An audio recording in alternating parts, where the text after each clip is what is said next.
Eric. Hello, Laura. Hello. Hi. Hello. Very well, and you? How do I get more people on the bottom? Just pull it across.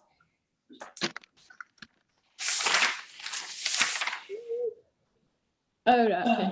Hello. Oh, God. There we go. Hello, Ken. Oh, you got it. Hello. Hola. That's got yourself. Hi, Maggie. Hello, Maggie. Hello. Hello. Okay, shall we get cracking? Yes.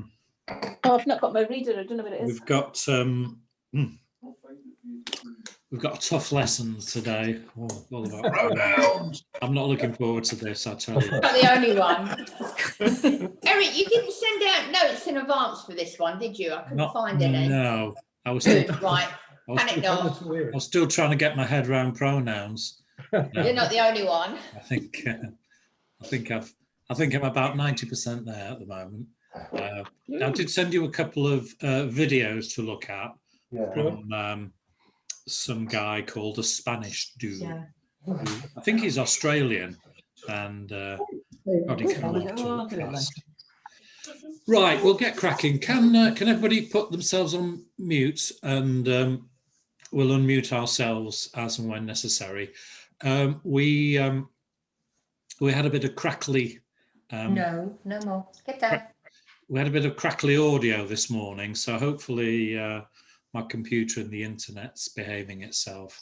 I'm going to get a webcam so I can plug it into my main PC for future, because it's a lot faster and I think it has a stronger Wi-Fi connection. So I think that might improve things with a bit of luck. Anyway, let's get cracking. Hola, ¿qué tal? Bienvenidos a la lección, 14 de la clase de Español Plus. So last week we had a quite a long, and at least for me, very confusing discussion about pronouns. And in view of that, I thought we ought to devote today's lesson to trying to get a better understanding of pronouns in Spanish: when, where, how they should be used, when to use them, when not to use them, when they're not needed. And also we'll take another look at those sentences from last week that sparked the discussion and try to unpick the pronouns out of those. I think I understand where we are, and I hope I can explain it. But I'd welcome anybody's help if they've got useful insights. So particularly those that See, there's no space for you. Particularly those that did a bit of Latin, maybe would be very helpful. So I started off asking my son, because my son's a pretty good Spanish teacher. You know, can you help me to get my head around pronouns? And he was like, you know, what's a pronoun? But he uses them, and he uses them, I guess, correctly most of the time. And but he couldn't explain to me how when it was needed, when it wasn't needed, or what type of pronoun was what. And it's great if you can learn Spanish by, as he did, by sort of immersing yourself into it. But we don't have that. We don't have that advantage. So we can't afford the luxury of gradually coming to understand what sounds right and what doesn't. So we're going to try and work it out. There were a couple of videos that I found by this this chap who calls himself the Spanish dude. Slow him down to 75%, and he's a lot easier to listen to. But I thought those two videos, one for direct object pronouns and one for indirect object pronouns, were quite useful. So, ¿qué tenemos esta semana? Number one, pronouns, and that's it. So, empecemos. We start. Who's that sitting next to you, Suzanne? Is that your dog? She doesn't understand that it doesn't work. It's not comfortable. So I let her have a go. And now she sits there and says, what do I do now? She jumped up there and decided it's not very comfortable, right? Yeah, she's heavy as well. Right. Okay. So let's start at the very beginning. What's a pronoun? So I think a lot of us know this. So if you already know it, please forgive me. I'm sort of trying to cover every base. So a pronoun is a word that takes the place of a noun. So instead of saying Eric does something, you can say he does something, and he is a pronoun. But there are lots of pronouns: he, she, me, we, obvious ones. But it, herself, someone, everybody can all be pronouns. I've got a sentence here. Joe saw Jill and he waved at her. So in the second part of that sentence, he and her take the place of Joe and Jill respectively. They're pronouns, nice and easy to understand. And in most cases, pronouns in Spanish behave just like pronouns in English, and they're used in the same way, although often they're positioned differently in the sentence. So sticking with that example there, let's take a look at the sentence in Spanish. It would be Joe vio a Jill y la saludo con la mano. To wave at somebody in Spanish is saludo, salud con la mano. So we put that into the past tense. So in that sentence, Joe is the subject and Jill is the object. In English, we would have to say Joe saw Jill and he waved. But in Spanish, waved, saludar, saludar con la mano, we conjugate saludar. So it's obvious from the conjugation of the verb and the context that it's Joe doing the waving. So we don't need a pronoun in that case because the verb conjugation tells us all we need to know. You could use it if you wanted to, but you'd only do that for emphasis. You don't need to do it for any other reason. You can always put a personal pronoun in for emphasis. You know, I want is quiero. But if you really want to emphasize it, you can say yo quiero.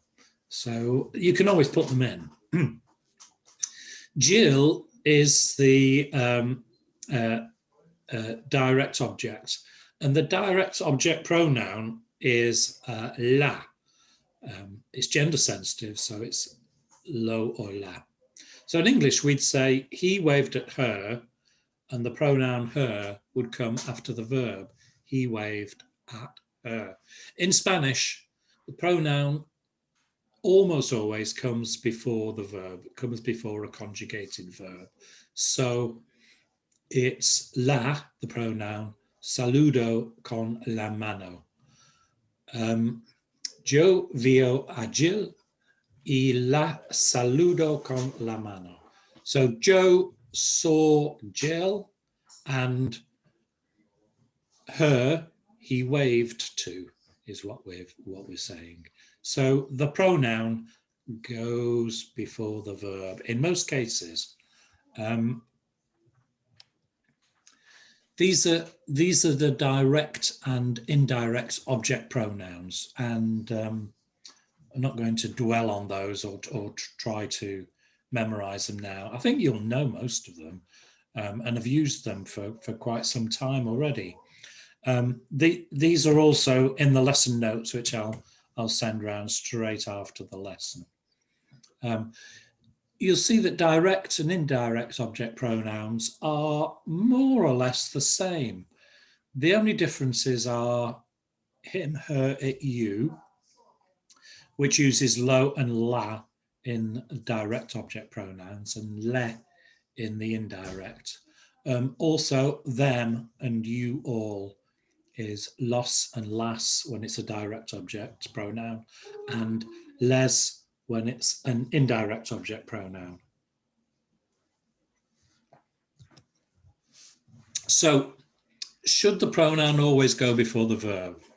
Well, the answer is yes, except when, in a couple of instances, when there are two verbs in the sentence, or when you're using the imperative mood in the infirmative. So you're telling somebody to do something.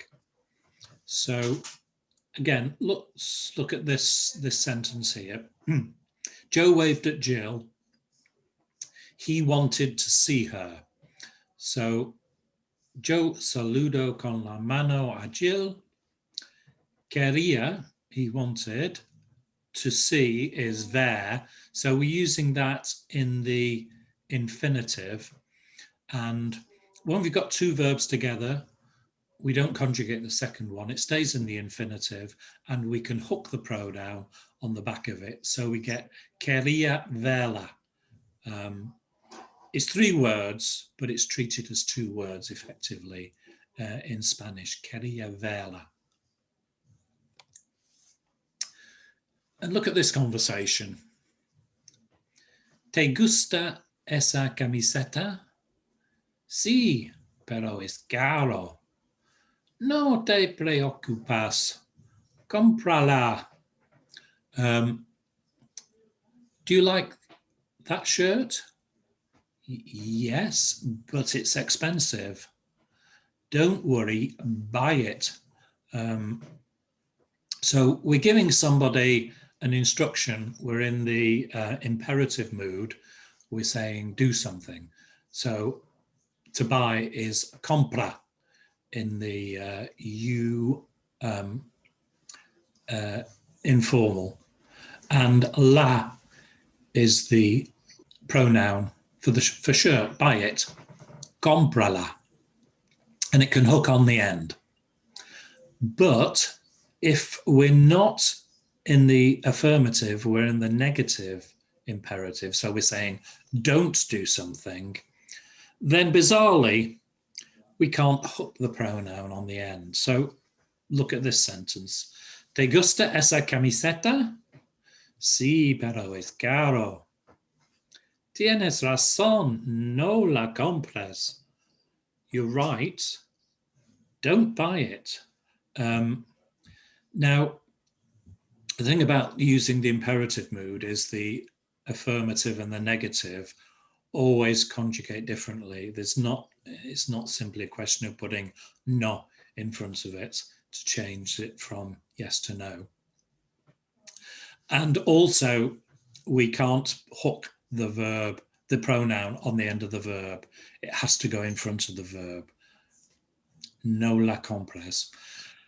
It's a bit weird, isn't it? But it's relatively easy to remember. I think if you look at a few instances and practice a few instances, you'll probably get to understand that relatively well. So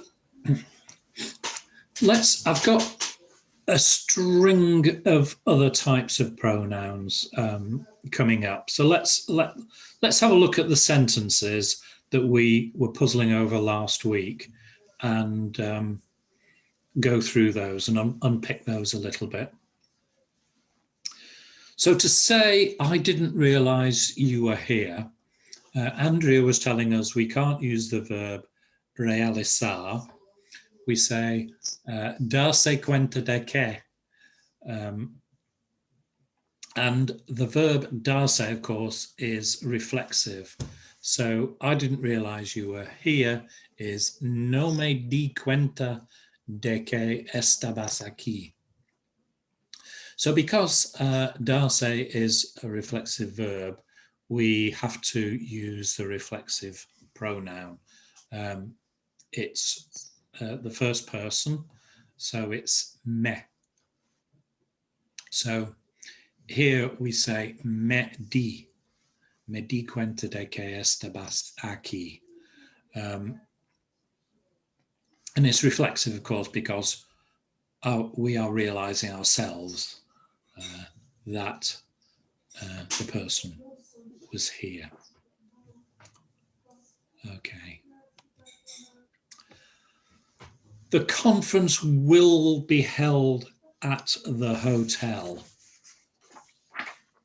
So now we do need the verb realizar, although we can also use llevar a cabo.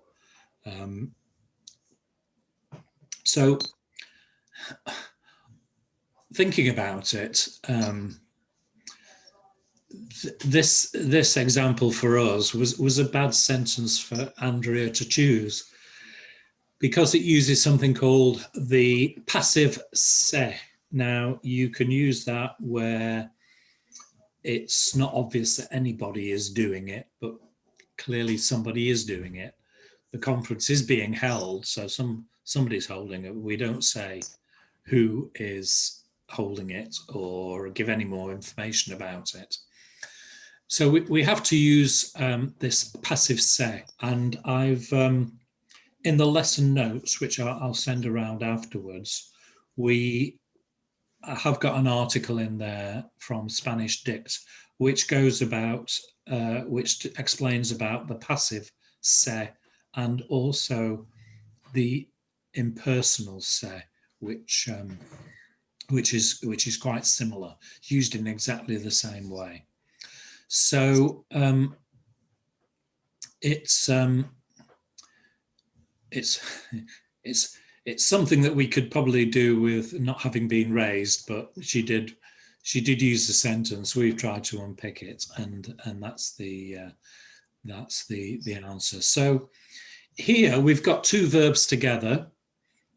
We've got ir to create the future tense, and we've got realizar, and we can hook the pronoun at the end, va a realizarse, or we can say se va a realizar. It doesn't matter which. We can do either. It needs to go before the conjugated verb or hooked on the end of an infinitive verb in the same sentence. It doesn't make any difference. Either perfectly okay. I probably prefer the first one myself, just because it seems that once you've got a rule, if you use it, and it's easier to say apart from anything else, I think. It's easier to pronounce, easier to get your tongue around. So my car broke down yesterday. We decided that we needed to use dañar. My son said that's what he would have said.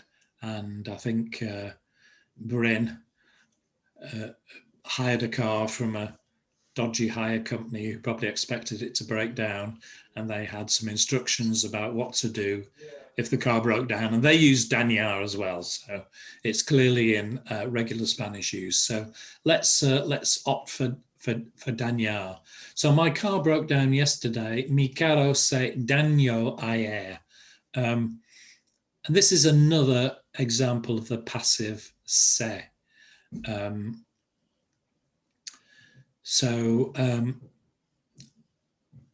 Just like the sentence we've just done.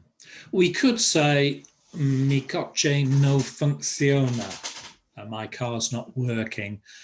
Tom said that made sense, but he'd never heard it. So maybe you could say, mi carro se dañó, my car broke down. Or if we want to use the perfect tense, mi coche se ha dañado, my car has broken down. That would be better.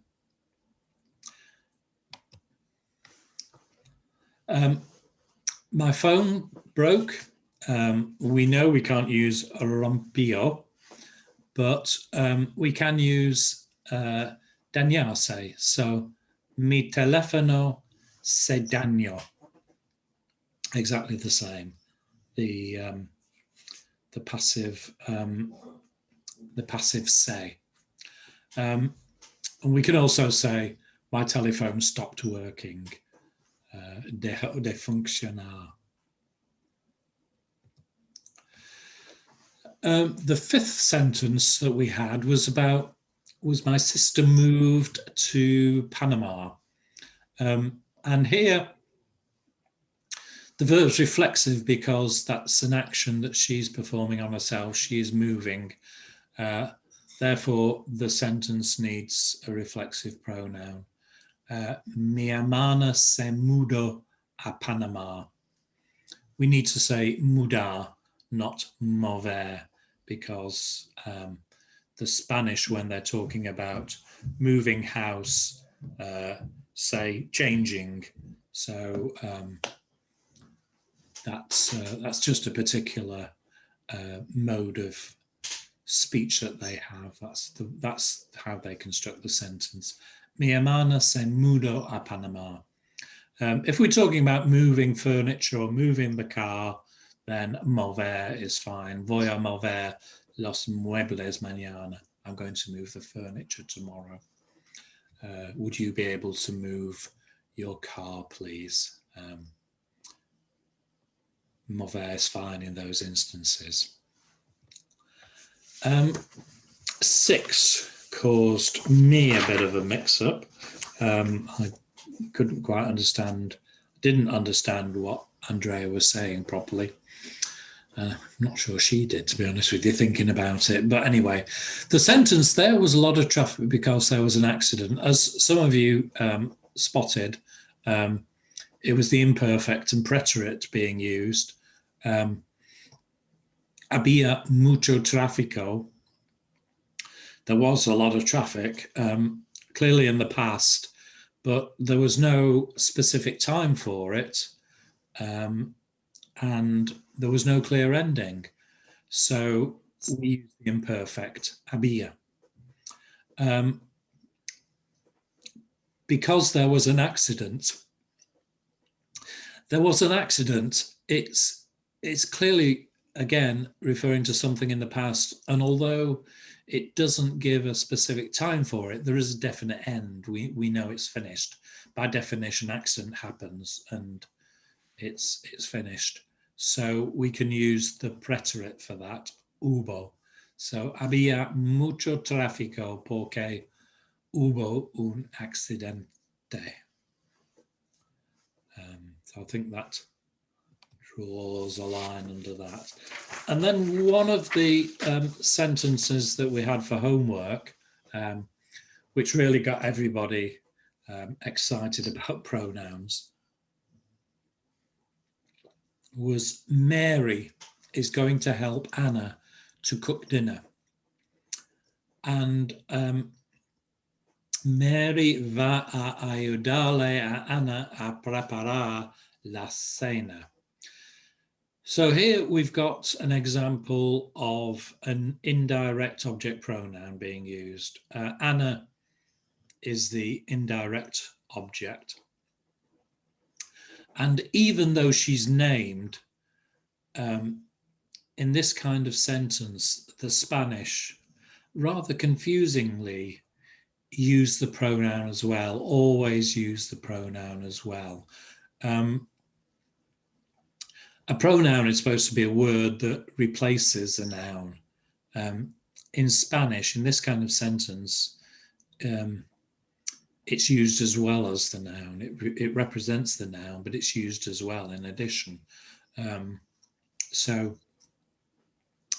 try to sort of think of that in English being constructed as a sort of Mary is going to help her, Anna, to prepare the dinner. Okay. So I think that's last week's sentences explained satisfactorily, but there's a lot more, there are a lot more pronouns to to go through. So we had direct object pronouns and indirect object pronouns. I thought the two videos explained them reasonably well. For the indirect object, the direct object pronoun is the thing that the verb acts upon. The indirect object pronoun in a sentence is for whom the action is being done. So to whom or for whom the action's being done. So we have a sentence here. Gabriel bought a rose for Anita. And to see if there's an indirect object in there, we just need to ask ourselves, who did Gabriel buy the rose for? For whom did he buy the rose? The answer is for Anita. Therefore, Anita is an indirect object. And the matching indirect object pronoun is le. So we can say, Gabriel le compró una rosa a Anita. Gabriel, for her, he bought a rose, Anita.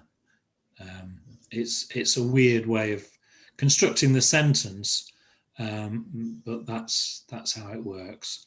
And we can also drop the actual noun. So we could say, Gabriel le compró una rosa. Gabriel bought a rose for her. So in Spanish, it's common for both an indirect object pronoun and the noun to which it refers to appear together, as it was when Anita was named. So the example below, Juan is the indirect object because the ball is being thrown to him. So it's affecting him. Samuel le tiro la pelota a Juan.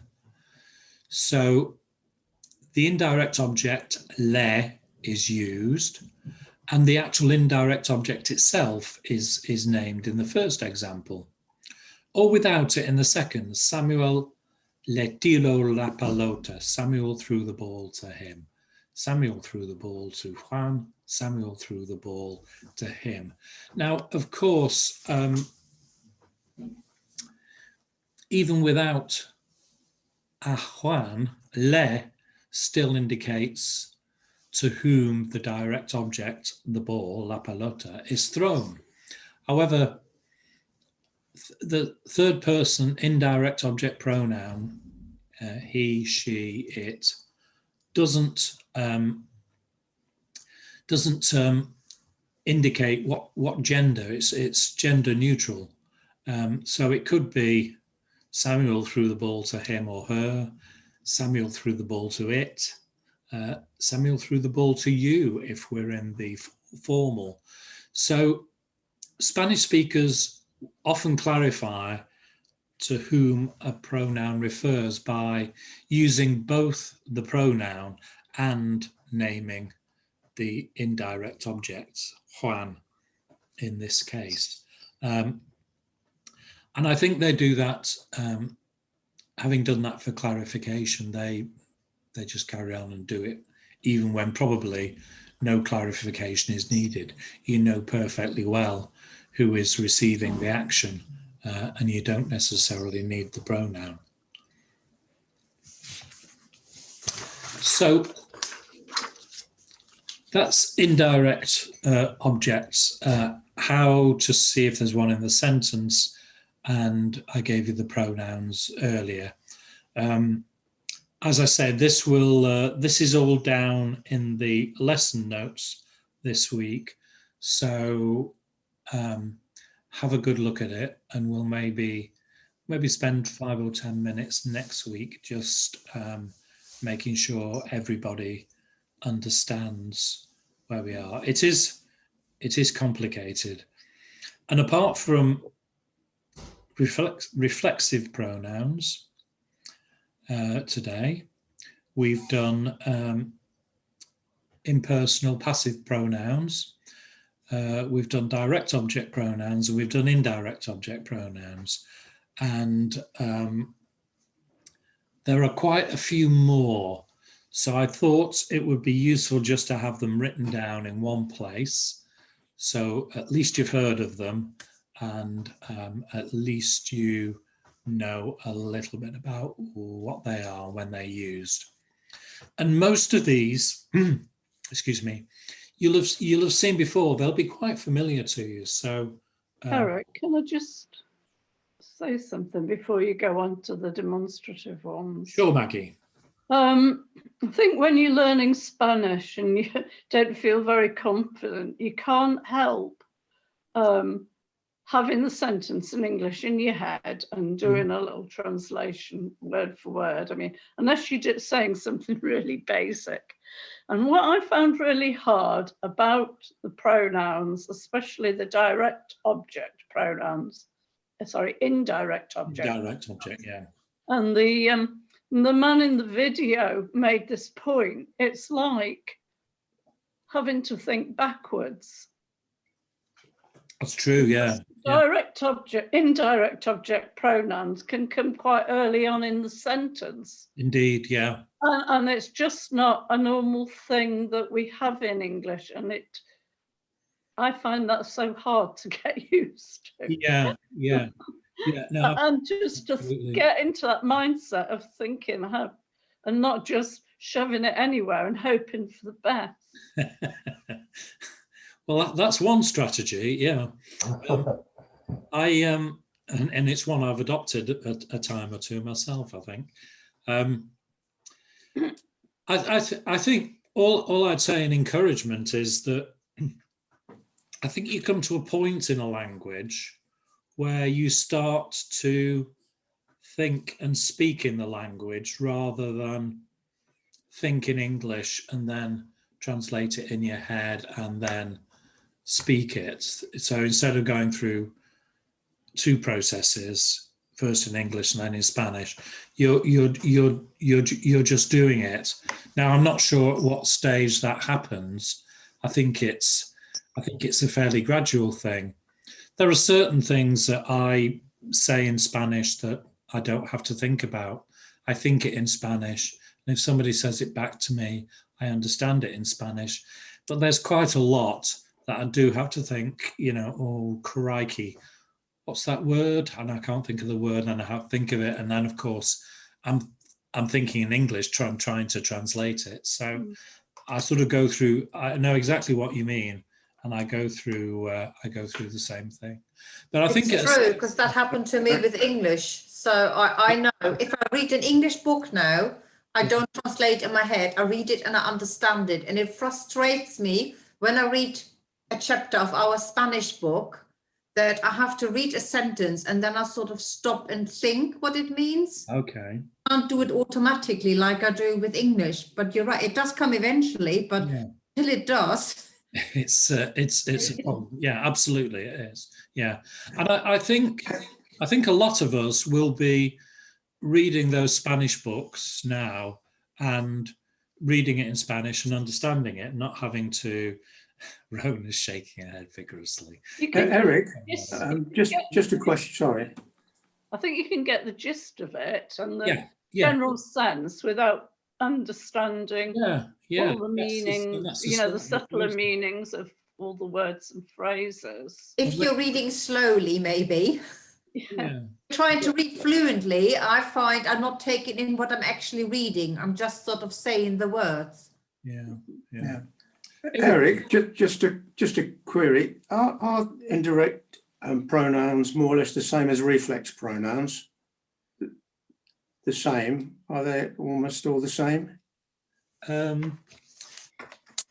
think they aren't quite. I think there's a.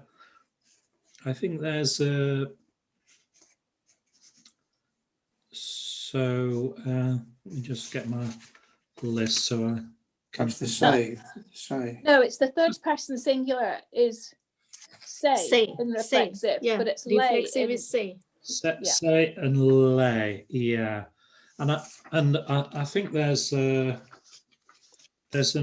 example in direct object pronouns where you use lay instead of la and low. Is there as well in certain things where you've got two l's together or two as? Oh yeah, so you use say instead of a lay and a la, or two Yeah. lays. So, yeah. Right. Okay. Yeah. But I'm talking about this understanding Spanish and having to translate it. It's something everybody goes through. I'm still going through it, and the better Spanish speakers here will probably not do it as much, but they probably still do it a little bit. I'm sure when Bryn goes into the bar in Spain, he doesn't have to think. I want a beer. How do I say that? It just comes straight out, doesn't it, Bryn? Yeah. Tanky, por favor. Tanky. Grande tanky. He's even got some Spanish colloquialisms there, which is great. Okay. So I'm gonna do. This is a real treat. This lesson today. We're gonna have a walk through all the various pronouns in Spanish, and there are a lot of them. So be warned. So demonstrative pronouns. It's a pronoun that points out. So this or that. As an example. I have 2 oranges. Do you prefer this one or that? Do you prefer this or that? So esta and esa is a pronoun for this orange or that orange. And there's also another one, aquella, which is the orange right over there. So there's a little table here with the list of the pronouns. There's masculine and feminine, and there's singular and plural. So from being fairly straightforward, it does start to get a bit complicated. But that's the full list there, and it's in table form. So that'll be in the notes. So I think that should be clear. And we use these all the time. There's no query about where to put it in the sentence or everything. It behaves exactly like it does in English, which is fine.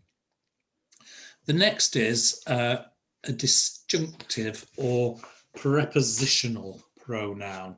So it's a pronoun that's stressed. For example, para mí, para él, or mine. So the pronouns here are mi, ti, usted, él, and ella. So it is for him. It is for me. I'm going with him, con él, con usted, with you. And again, they behave just like in English. They'll be pretty familiar to us. We're used to using them. The only strange ones are that when you're saying going with him, it would be con él. But if you're going with me or going with you in the familiar, it's conmigo and contigo. They're just the two differences. Now, we've got a lot of interrogative pronouns. And again, we're used to using these without even identifying them as pronouns. So I don't really have to explain anything to you, but there is a list there. Who and what, when posed as a question, quién es, qué dice usted, So que, cual, cuales, como, donde, all interrogative pronouns on our little pronoun tour. Now we have personal pronouns. Personal pronouns refer to a person. There are 12 of them. We've been using them since we started learning Spanish, and probably the first Spanish word we learned maybe was yo. As soon as you conjugate a verb in Duolingo, they stick a yo in there. So yo, tú, usted, él, ella, nosotros and nosotras, vosotros and vosotras, ustedes, ellos and ellas. All personal pronouns. I think we know how to use those. We've been using them since we started learning Spanish, and I think everybody gets those right. Possessive pronouns. So you can say my book, or you can say mine, it's mine. Mi libro can be el mío, that is my book. You can just say el mío, it's mine, or el libro mío. And again, we've used these quite a lot. So I think we're probably quite used to mine, yours in singular, ours, and his, hers, theirs in the plural, suya. They don't come up quite so often, but Never heard of vuestra. Vuestra. Well, yeah. I mean, it's. I'm not surprised really, Suzanne, because it's the your sister. A number of people have a sister, and you're talking about your sister. So you've got two brothers, and you say your sister's over there. You'd use vuestra hermana. But how often would you have that to have to create that sentence? So it's not something that you're likely to use. We'd use ours quite often, and yours, Yeah. and mine. But so I think they'll be fairly familiar. But there's a full list there, so we'll practice putting some of these in sentences. I think that would be a good exercise. So practice reading them in sentences. So good old reflexive pronouns. Myself, yourself, itself, himself, etc. in English. In Spanish, there's an additional one to account for formal and informal. So we've got me, te, se, nos, os, and se again. So I think we know about reflexive pronouns, and occasionally we might have to just think what's the right one. But I think most of us have got these pretty well nailed down. So that's fairly straightforward. I think everybody's happy with those. We did them in basic class, didn't we? We all did them with John, and probably didn't understand them first time round, but I think we've all got them pretty much in our heads now. So look, we've got two other, and for some reason they're not on the slide. So the direct object pronoun that we talked about earlier takes the place of a direct object noun, i.e. a noun that receives the action of the verb in the sentence. It normally goes in front of a conjugated verb. So, you know, as an example, I write a letter. Escribo una carta. You could say, I write it, which would be la escribo. So the pronoun goes in front of the verb. I write it. And of course we use la because it's a letter is la carta and it's feminine. It can be hooked on the end of the verb if you got this thing where it's two verbs together, one's in the infinitive, it can hook on the end of an infinitive verb, or it can hook on the end of a conjugated verb as long as it's in the affirmative imperative. So we can say, puedo escribirla, I can write it, the letter. Or you can say, as we did earlier, cómpralo, buy it. Otherwise, it goes before the verb. And then we've got the indirect object pronoun, which takes the place of an indirect object noun, i.e. the noun that receives when we say to whom does something happen or to what does something happen. That's the indirect object in the sentence. So still on letter writing, we could say, I write a letter to Christina is le escribo una carta a Cristina. And we could say, le escribo una carta. To her, I'm writing a letter. So to her, I'm writing a letter, brackets Christina, or simply to her, I'm writing a letter. And Maggie's quite right, you know, here, the sentence to an English ear is back to front.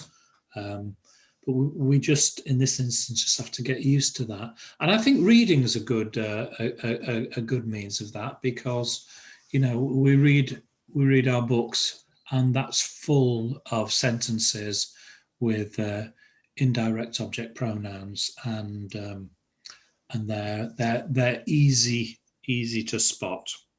It makes it easier to understand when you read, because I could never understand why it's double in there. Because you say, like, I write a letter to her, Anna. Yeah. Why is it there twice? So this sort of makes a bit more sense. So when you read it now, it sort of. Yeah. There's quite a lot in that Crimen in Barcelona. Old Enrique is always yelling at people or shouting at people or throwing things at people. So there's a lot of indirect objects getting the receiving the action of Enrique's verbs, or the action of his direct objects. Okay, so that's a walk through pronouns.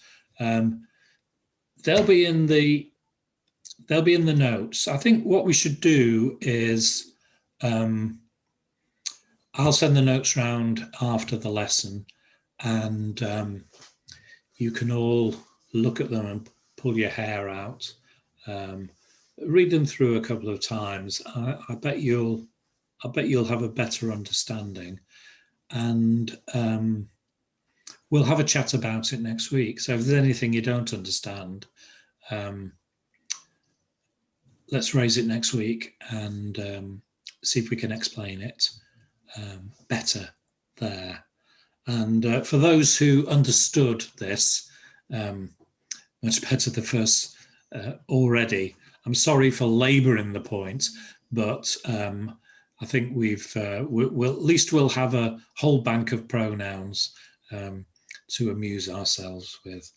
So I think that's enough pronouns for today, although there might be some Might be a few to come. I don't know. I can't remember. We've got. I didn't think we'd have time for Crimen in Barcelona. We'll get back to that next week. But we do have. I think we do have time. Let me just check where we are. I think. Yeah, we got 10 minutes. Yeah. So we've got time for our second book, 101 Conversations in Simple Spanish. And we're on to chapter 14, La Recompensa, the reward. And Alicia hace algunas preguntas al señor Lorenzo Reyes sobre el robo de los dibujos de Goya. Están sentados en el salón de la casa. So remember was it last? No, it was the week before last. They shipped up in outside Lorenzo's mansion, and he invited them in. They sat down in his living room, and we have this phrase, Alicia hace algunas preguntas. We ask questions, the Spanish make questions, which is something we need to remember. So Alicia hace algunas preguntas al señor Lorenzo Reyes. So we're going to need 3 actors for the roles of Nuria, Alicia, and Senor Lorenzo Reyes. And because Carl didn't do anything in last week's morning class, we think we should make him read all 3. But that would be a bit mean. So I'm going to come down to the bottom of the page, where lurking down there we've got Linda Broughton, Apple, and Beryl.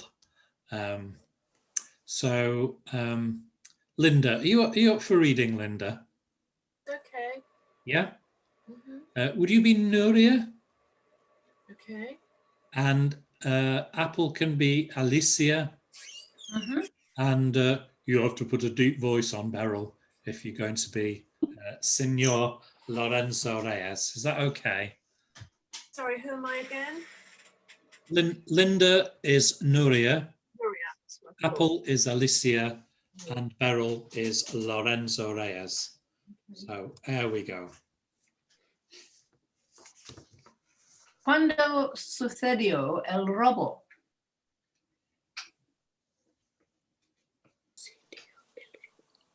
All right, I can see Beryl's lips moving, but I can't. Oh, I don't think you're muted, Beryl. Maybe your mic's not turned on.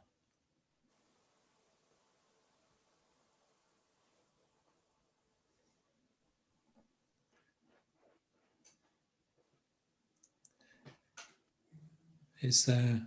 I tell you what, we'll bring in a sub. Message saying So, wrong with it. Message. It says there's something wrong with the mic. yeah, okay. Don't worry. Jane, are you able to? Jane Lilly, are you able to stand in as Lorenzo Reyes? You were there as the understudy all along. Al sábado. Lo sé porque vi los dibujos el viernes por la noche. Ayer por la tarde ya no estaban. ¿Llamo a la policía? Sí, claro, de inmediato. ¿Llamo a la televisión también? Sí, creo que es mejor que todo el mundo lo sepa. Así puedo ofrecer una recompensa.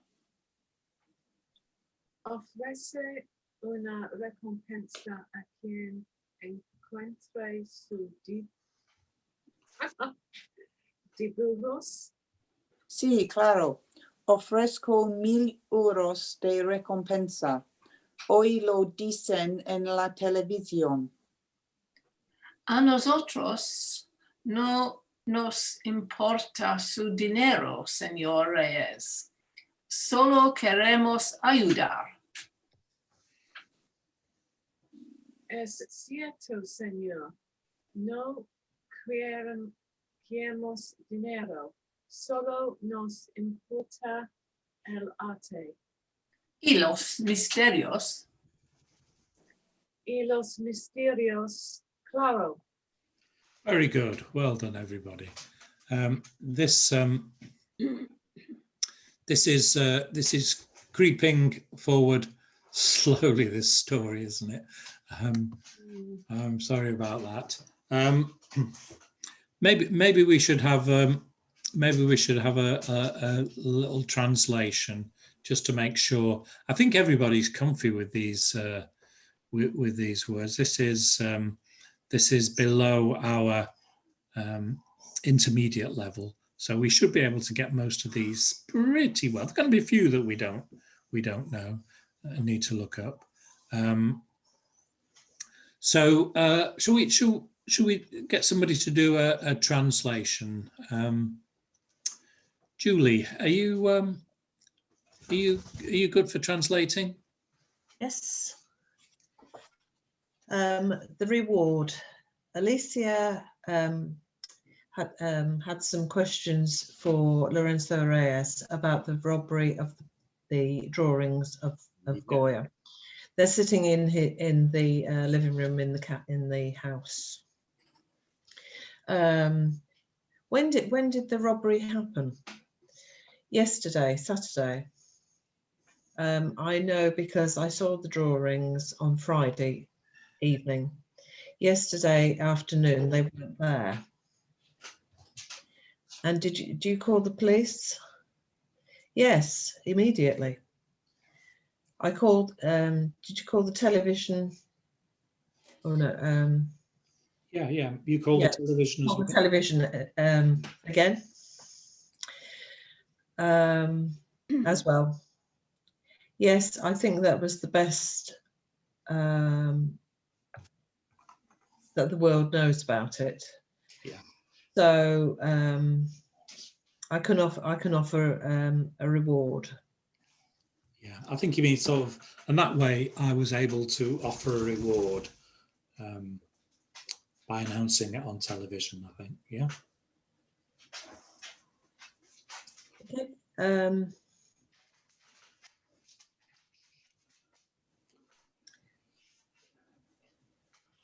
Are you offering a reward to who finds the drawings? Yes, sure. I offer €1,000 reward. Today, they said on the television. We don't care about the money, Senor Reyes. We only want to help. That's certain, sir. We don't want the money. We only care about the art. So mysterious. Yeah, and the mystery. And the mysteries. And yes. the mysteries. Sure. Yeah. Because Alicia is a mystery writer, isn't she? So she's clearly getting some material for her books from this. Yeah. I don't know about Suzanne's dog. My dog's decided that she's had enough sleeping in a basket and she's started padding around. Fortunately, I think we're pretty much at the end of our lesson. So we've Eric, could I ask one question? Just one. Yes, of course, Ken. Yeah. The grammar. Why do they have the de in front of de immediato rather than just immediately? I was just trying to find out. De immediato rather than just immediately. Yeah. I just couldn't see it in any of the books why you put de in front of it. Wasn't obvious anyway. No, it's I can't give you a rule. Okay, that's right. Okay, no props. Yeah. Thank you. So in connection with pronouns and those two videos from the Spanish Jude, there are a couple of worksheets associated with them. I'll send those around with the lesson notes. They're very short. Also, we'll carry on next week with our. We'll get back to Crimen and Barcelona, and there's a lesson here. There's a video here, I beg your pardon, which is Spanish speakers talking in Spanish about what foreigners think of them, what they think foreigners think of them. It's in the Easy Spanish YouTube channel.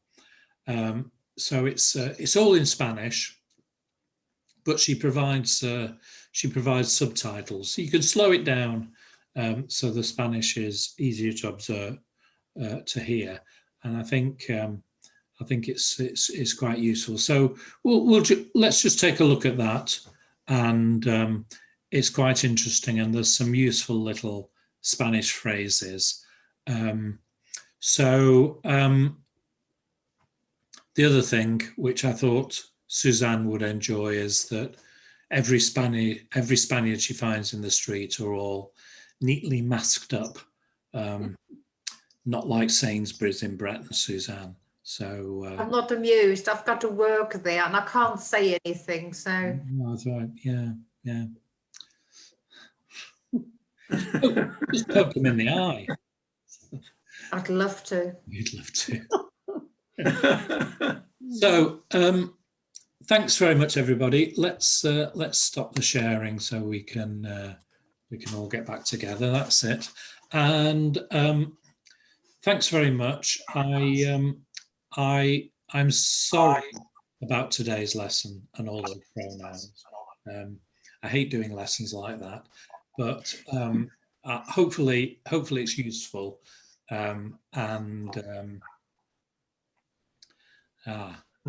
Got that. Thank you, Beryl. Yeah, well done, Beryl. Yes, it's a direct translation. Yeah, perfect. Thank you. So I'll see you all next week. Ciao, everybody. Thank you. Bye-bye. Thank you. Cheers. Thank you. Thank you. Cheers. Thank you. Cheers. Bye. Bye. Cheers. Sue. Bye.